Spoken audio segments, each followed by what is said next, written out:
Many Nigerians don't know this, but few of us understand that Nigeria Federation have long collapsed. The center can no longer hold.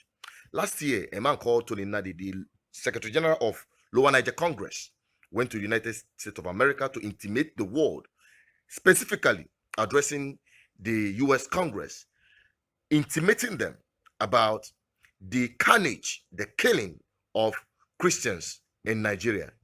We got the effect of that visit, and I want you to listen to Tony Nnadi to understand in summary why he's doing what he's doing, the motivational factor behind what he's doing, and his submission with respect to way forward. Listen to him, and I'll be right back. I come to you at this time to let you know that once again we're in a season of deceits and scams and frauds. We just came back from a 2-month outing in Washington and elsewhere in the US, where we're discussing the affairs of Nigeria, especially the killings across the land, where they could be coming from, where they're headed to.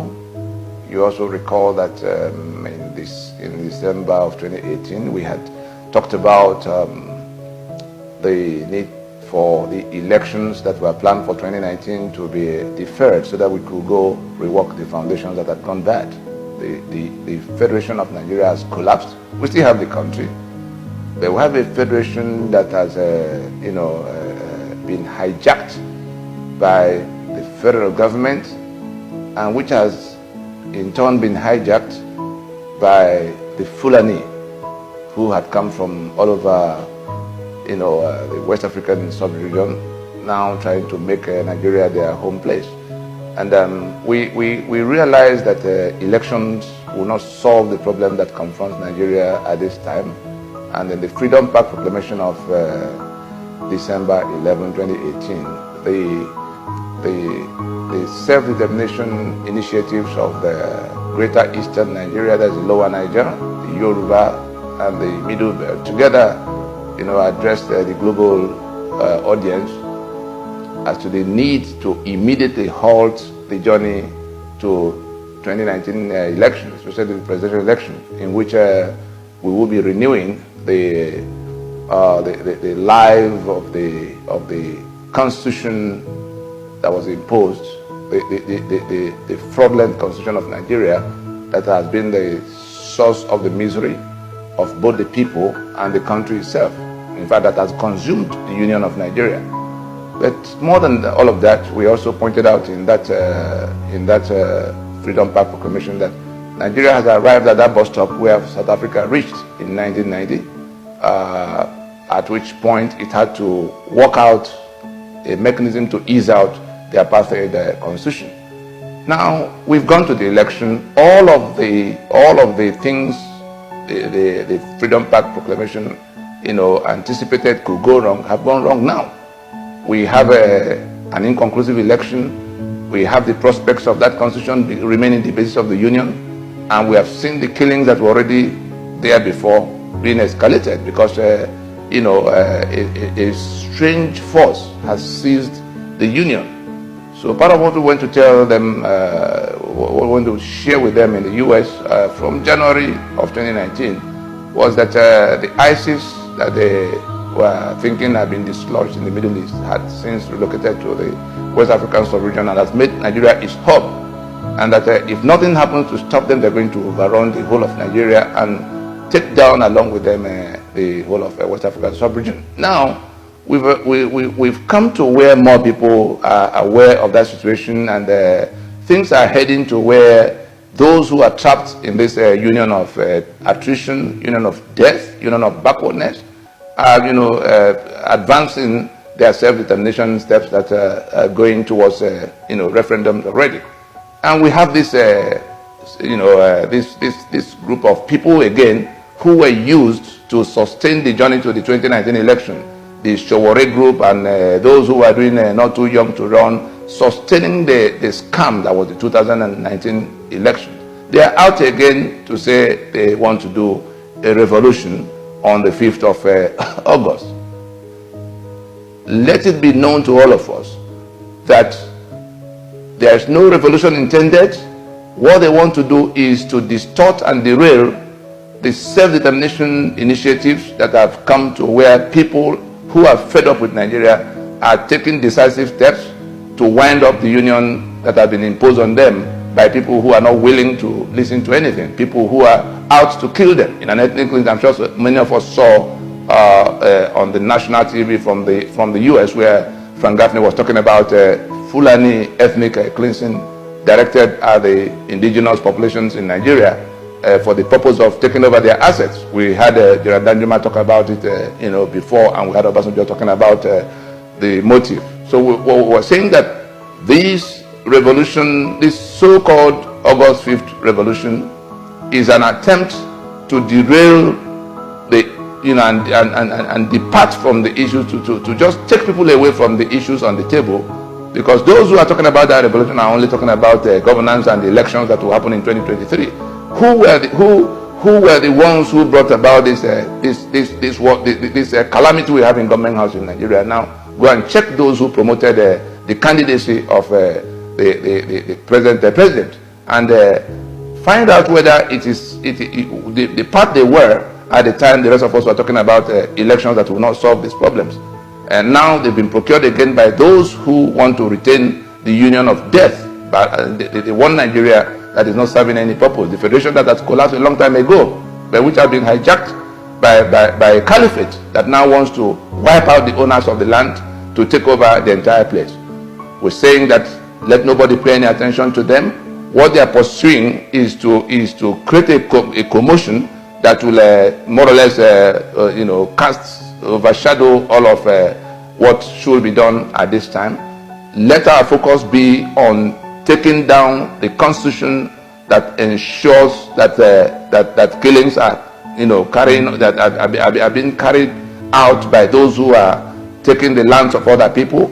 Let's target that constitution and take it down so that we can rework the basis of this union. What we need to do at this time more than anything else is to get to a transition, the type that South Africa did in 1990. If we do not want to do it in a consensual manner, in a peaceful manner, it will execute itself, because nobody is going to fold his arms when he's being killed by people who owe it a duty of faith to kill the others, who they call infidels.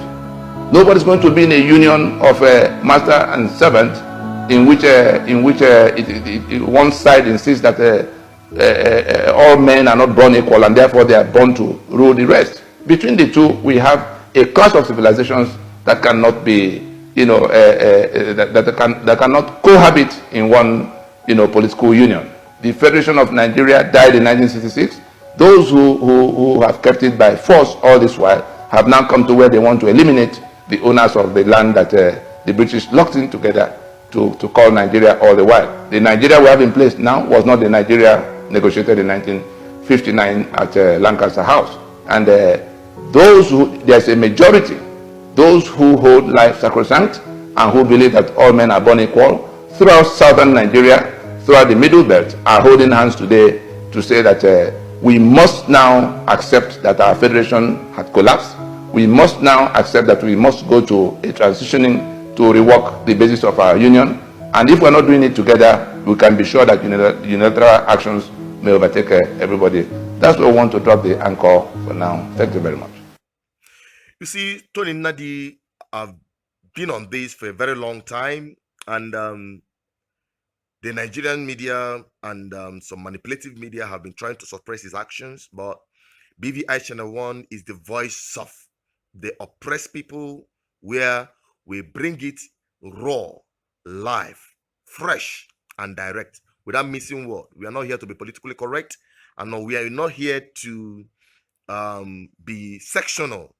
As long as you're doing something to add value, to add the aspiration of the victims of this British colonial contraption called Nigeria, as long as you're doing something to liberate the average Nigerian from the shackles of wicked government and the manipulation of world powers to continue keeping Nigeria the way it is to their own selfish economic gains.